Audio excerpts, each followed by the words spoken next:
ഈ ജിന്നുബാധയുടെ പേരിൽ ഒരുപാട് അന്ധവിശ്വാസങ്ങൾ സമൂഹത്തിലുണ്ട്. ഇപ്പോൾ നമുക്കറിയാം അതിൻ്റെ പേരിൽ കൊലപാതകങ്ങളും കാര്യങ്ങളൊക്കെ നടക്കുന്നുണ്ട്. അപ്പോൾ എന്തെങ്കിലും കൊലപാതകം നടക്കുമ്പോഴേക്കും ജിന്നുബാധയുണ്ട് എന്ന് പറയുന്നവരുടെ മേലെ എല്ലാം കൂടി കെട്ടിവെച്ച് കണ്ടോ നിങ്ങൾ ജിന്നുബാധ ഉണ്ട് എന്ന് പറഞ്ഞുകൊണ്ടാണ് ഇപ്പോൾ ഇവിടെ കൊലപാതകം ഉണ്ടായത്.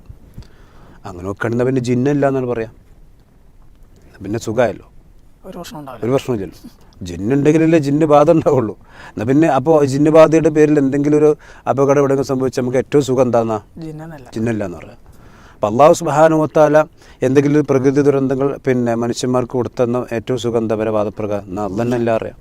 അപ്പോൾ നേർച്ചയുടെ പേരിൽ എന്തൊക്കെ അനാചാരങ്ങളുണ്ട്. ഇപ്പോൾ തിരൂർ പിന്നെ മുമ്പ് ചർച്ച ചെയ്തിരുന്നു. അപ്പോൾ നേർച്ചയുടെ പേരിൽ ആന ഇടയുന്നു. അപ്പോൾ എന്ത് പറഞ്ഞു? നേർച്ച ഇല്ലാതെ തരണം. നേർച്ച ഇസ്ലാമിലുണ്ടല്ലോ, പക്ഷേ ഇത് ഇസ്ലാമിലില്ല. ഇസ്ലാമിൽ ഉള്ളതിനെ ഉള്ളതായിട്ടും ഇല്ലാത്തതിനെ ഇല്ലാത്തതായിട്ടും അതിഭാഗങ്ങളായിട്ടും പറയുന്നുള്ളതാണ്. ഇനി എന്താണ് ഇസ്ലാമിൽ ജിന്നുബാധയുമായിക്കൊണ്ട് ബന്ധപ്പെട്ട് വന്നിട്ടുള്ളത്? ജിന്ന് ഉണ്ടെന്ന് ഖുർആൻ കൊണ്ട് സുന്നത്ത് കൊണ്ട് സ്ഥിരപ്പെട്ട കാര്യമാണ്. ആ ജിന്നിൻ്റെ ഒരുപാട് ഉപദ്രവങ്ങൾ വിശുദ്ധ ഖുർആനും പ്രവാചകൻ്റെ ഹദീസും പഠിപ്പിച്ചിട്ടുണ്ട്.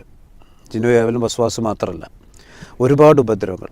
അതിൽപ്പെട്ട ഒന്നാണ് മനുഷ്യ ശരീരത്തിലേക്ക് ജിന്ന് പ്രവേശിച്ച് ഉപദ്രവം ഉണ്ടാക്കും. അപ്പോൾ ചില ആൾക്ക് സംശയം ഉണ്ടാകും, എങ്ങനെ ഇപ്പോൾ ഒരു സൃഷ്ടിയുടെ ഉള്ളിലേക്ക് സൃഷ്ടി പ്രവേശിക്കാം, അതിനൊക്കെ കഴിയുമോ?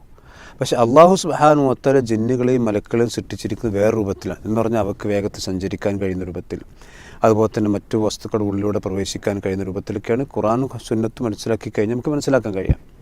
അപ്പോൾ ജിന്ന് ഒരു മനുഷ്യൻ്റെ ശരീരത്തിൽ പ്രവേശിക്കുമില്ല. നമുക്ക് ആദ്യം ഖുർആൻ എടുക്കാം. വിശുദ്ധ ഖുർആനിലെ സൂറത്ത് ബഖറയിൽ 275 ആയത്തിലുള്ള പറയാണ് പലിശ ഭുജിക്കുന്ന ആളുകൾ. ആ പലിശ ഭുജിക്കുന്ന ആളുകൾ അല്ലദീന യഅ്കുലൂന റിബ ലാ യഖൂമുന ഇല്ലാ കമാ യഖൂമു ലദി യതഖബ്ബതുഹു ശൈത്താനു മിനൽ മസ്സി. പിശാച് ബാധിച്ചവന് ശരിക്ക് എഴുന്നേറ്റ് നിൽക്കാൻ കഴിയാത്തവനെ പോലെ അവൻ ഇങ്ങനെ മറിഞ്ഞു വീണുകൊണ്ടിരിക്കും. അതുപോലെയാണ് ഖിയാമത്ത് നാളിൽ പലിശ ഭുജിക്കുന്നവരും എന്ത് ചെയ്യുക? പരലോകത്തേക്ക് വരിക. ഈ ആയത്ത് വിശദീകരിച്ചപ്പോൾ അമാനി പോലും അടക്കമുള്ള പണ്ഡിതന്മാർ, ഇബ്നു കസീർ റഹ്മത്തുള്ളാഹി അടക്കമുള്ള ആളുകളൊക്കെ പറഞ്ഞ കാര്യം എന്താ വെച്ചാൽ, ലാ യഖൂമുന മിൻ ഖുബൂരിഹിം യൗമൽ ഖിയാമ ഇല്ലാ കമാ യഖൂമുൽ മസ്റു അഹാല സർഇഹി.